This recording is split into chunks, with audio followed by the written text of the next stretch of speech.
Hi, everyone, and welcome to Write, Learn, and Earn. So, are you looking for a book idea at the moment? Well, there are a lot of book ideas out there, but let's speak about something that's trending. What is trending at the moment? It's definitely the vaccine. If you go onto Google, you're going to find lots of information about the vaccine, how it works, people's responses to it. Are they fearful? Are they excited about it? Um, so let's look at it from a character's perspective. If you go back in very shortly into our history, there was a movie that came out with Will Smith called I Am Legend, and there are a lot of people that are chatting about that movie at the moment, saying when it came out that they said it was actually based in this time frame. Actually, it wasn't. I watched it with my family quite some time ago. It was super scary, but it was about a U.S. Army virologist, and he was trying to find a cure for a mutation that had arrived because there was someone that you created a virus to attack cancer. I think it was cancer, so I hope I'm not misquoting anyone, but I watched it quite some time ago.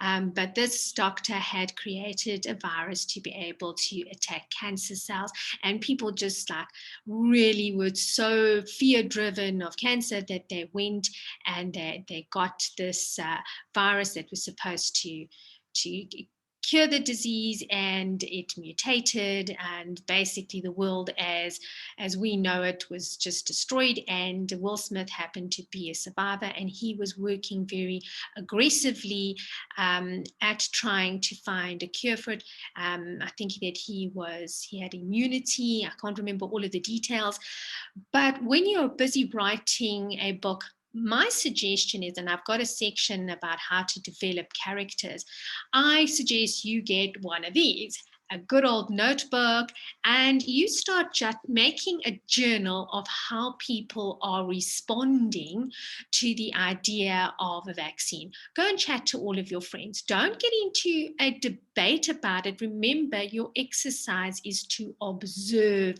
people, what their responses are, why they have those responses. So just ask a series of questions. So I'm going to give a couple of perspectives from my life.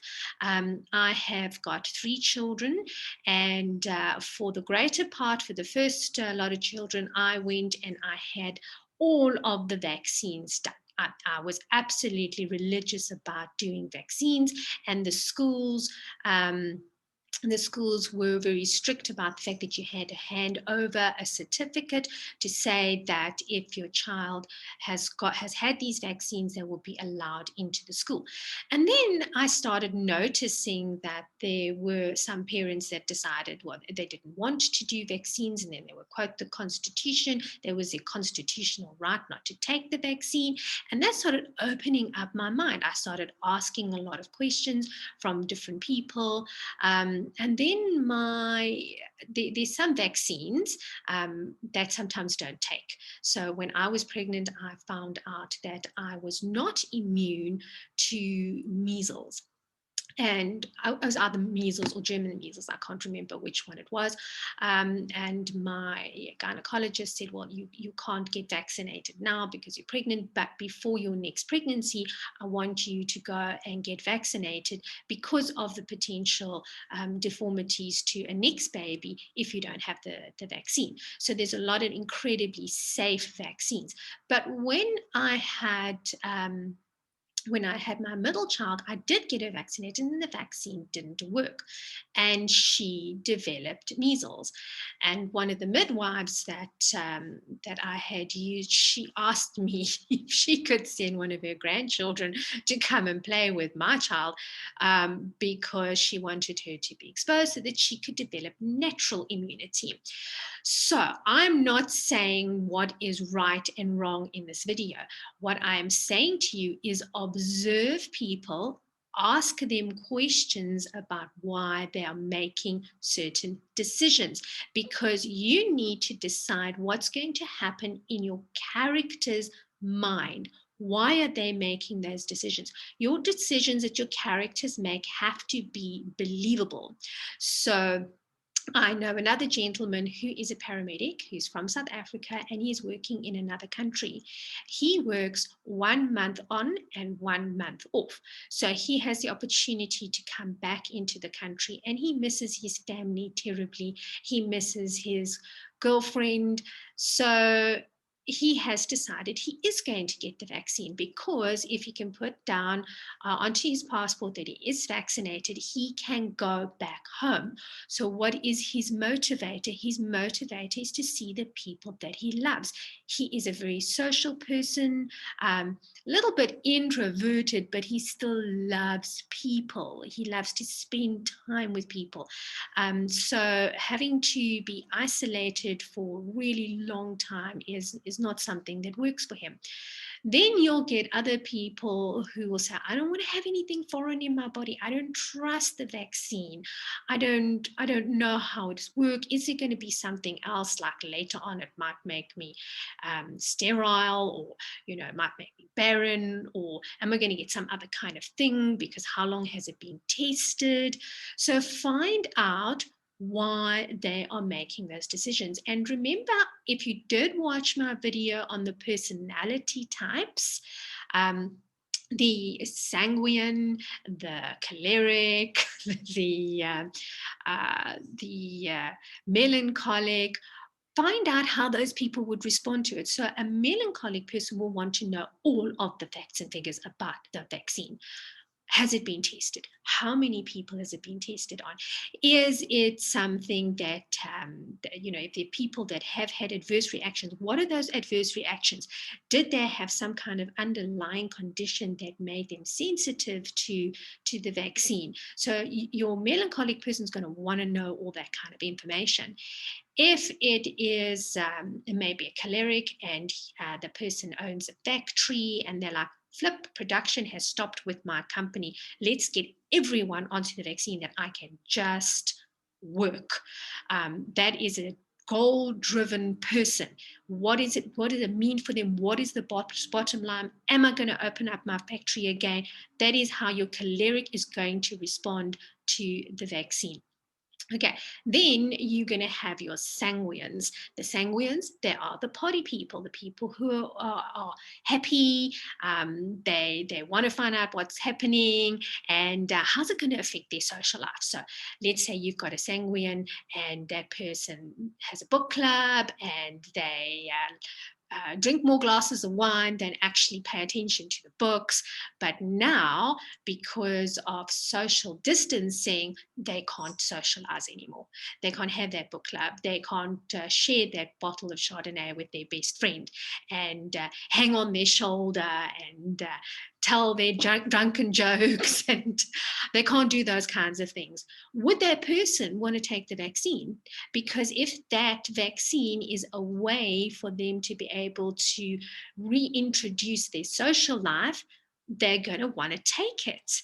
So let's have a look at the phlegmatics. Okay, the phlegmatics are like, whatever, you people go take your vaccine. I'm happy to sit here with my book and to do my research and to do my gardening. I don't really know why you all getting all excited about this kind of stuff. I think that social distancing is the best invention in the whole wide world because I don't have to see anyone. I can just do what I want to. I'm not pressurized to do anything. I'm okay. So grab your journal, run out into the world, go and check out how people are responding to the different aspects of having the virus, and have a look at some people who've already been affected by someone being ill or a loved one, and ask them if they could go back in time, would they want to have a virus? Be exposed to the virus, or if they would want to have a vaccine. Ask those kinds of questions. Remember, do not judge the answers. Do not get involved in a debate. Your job is to observe, to write down the details and ask yourself how you can justify the answer of that person, because your character has to be believable. So think of it almost like a debating class where you got all of the different people with their different arguments, and you are just sitting back and observing.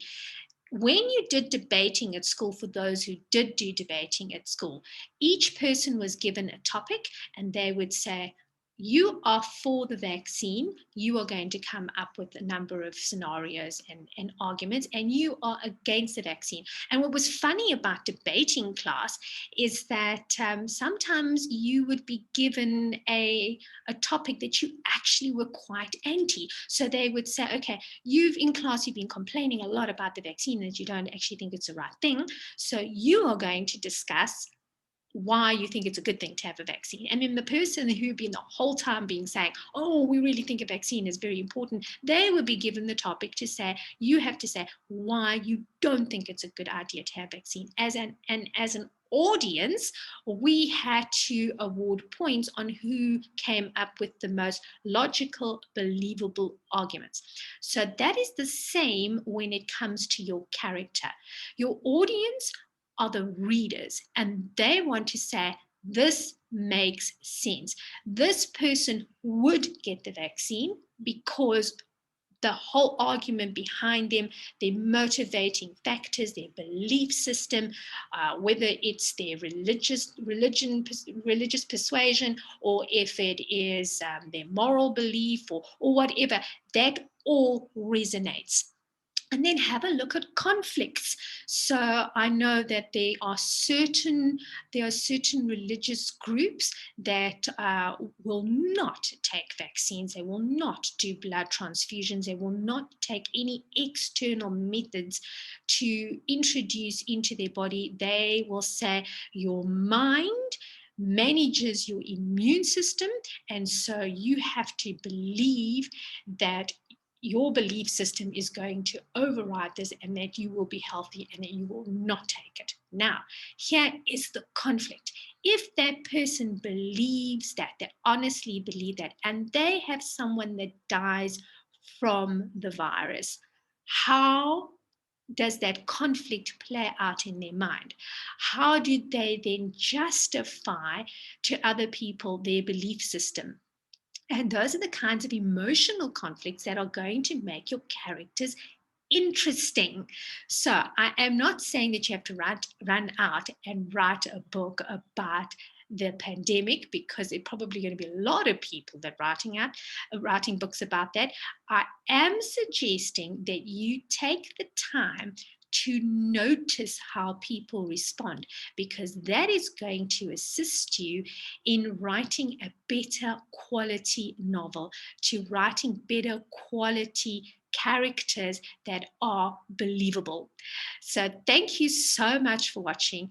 If you have any comments to make about your personal opinion when it comes to writing characters that deal with these kinds of conflicts that have got to do with the virus, please pop them down below. If you've got any other suggestions for videos, please let me know. And happy writing. I look forward to hearing what your observations are based on how people are feeling at the moment when faced with getting a vaccine. Have a super day. Bye for now.